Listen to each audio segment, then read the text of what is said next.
Well, let's hope not. Gold's not peaking. Let's just No, exactly. let's hope gold's just starting. Okay.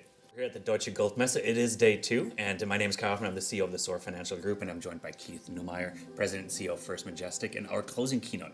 Keith, it's great to see you. Well, thanks, Kai. It's great to be here, and thanks for the invite. Appreciate it. No, thanks for coming out. Thanks for being the closing keynote speaker. Appreciate the support. But this is the first time we're seeing each other in person in a long, long time as well, I think. I think you're right. So, I mean, we could see the excitement here as well. Like, people were happy. There was a nice vibe, for sure. And it's good to see a lot of faces, familiar faces. We saw a number of shareholders as well. Yeah. No, positive vibe, I think, translates also from the markets. So we were really fortunate to catch a good week in the precious metals. Gold is peaking, silver is back over $25. But no, we've had some positive momentum. So silver is back, trending back over $25. What's driving the rally in commodity prices right now? Well, I think it's just the whole inflation trade is on full time, and this whole transitory language that's been coming out of the Fed for the last several months. I think people are waking up to the fact that this might not be transitory. And if you look at silver, it's really one of the only commodities that really hasn't moved. Uranium's moved, oil's moved, zinc has moved, pretty well. And look at the grains, the lumber, beef, and the meats, and so on. Everything's moved, and silver's just kind of been languishing. I think it's just finally catching up. Interesting. Do you think we'll see a silver squeeze 2.0 in that regard as well? Like, because now it seems like the generalists are finally catching or paying attention because of the high CPI numbers. Yeah. Look, it's a very tiny market. Where the miners are producing 800 million ounces of silver a year, and then it's been dropping, and we're at 5-year lows on silver production annually. And the paper markets have been kind of driving the price, and I think demand just overwhelmed the paper markets, and I'm quite positive. Yeah, you just made a couple of really good points also in your keynote about supply and demand, and EVs 10% of the market, solar panels 12% of the market, and that's all growing. But silver supply is not growing. How do you see that playing out? Yeah, well, look, I'm a believer in the market.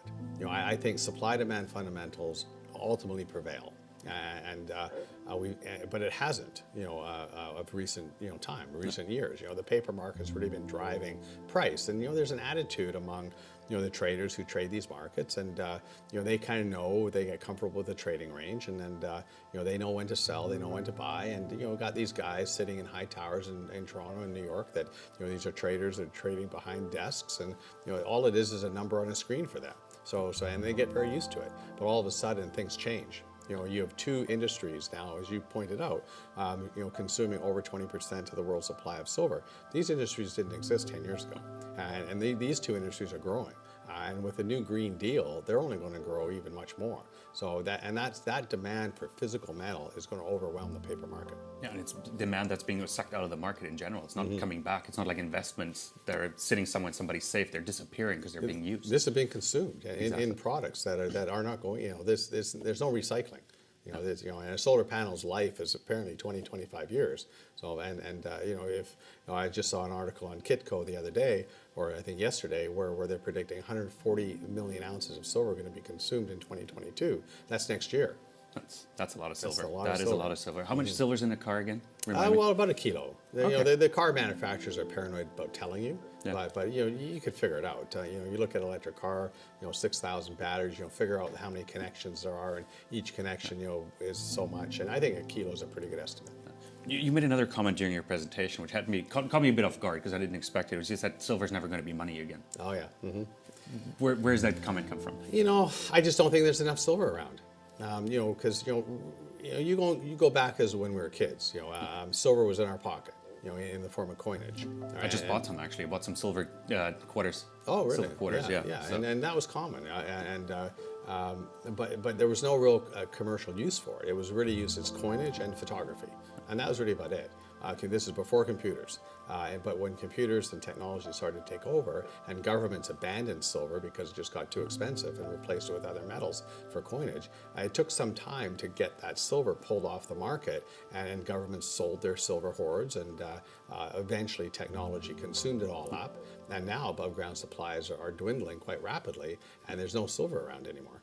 It's interesting because some of the throat squeeze, silver squeeze, big reset community says, well, we need a new monetary system. So it's going to be without silver? That's my prediction. I know I'm a little bit out of the, I'm not in the norm for sure, because a lot of people do think, call silver money, and it used to be money, but I think gold's going to be money.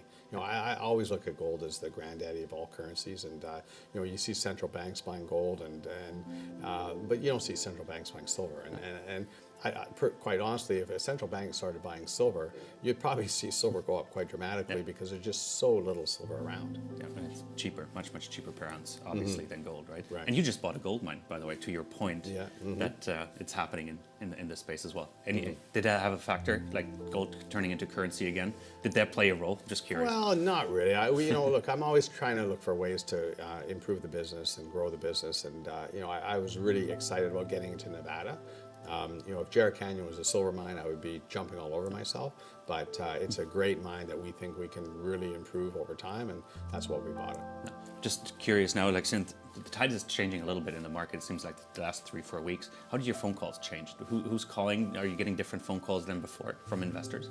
I think there's an attitude change. People are a lot more. You saw it at the conference. You can see the vibe here, and now, even in Colorado Springs, I was there, about a month ago at the conference, and even though a lot of people aren't traveling, you can just see, that there is an attitude out there. I think this whole money printing, I think generally speaking, the big institutions were bought in to the whole transitory trade and the fact that inflation is not there for real, and maybe the governments are going to stop printing money and they're going to start buying, or reducing their balance sheets.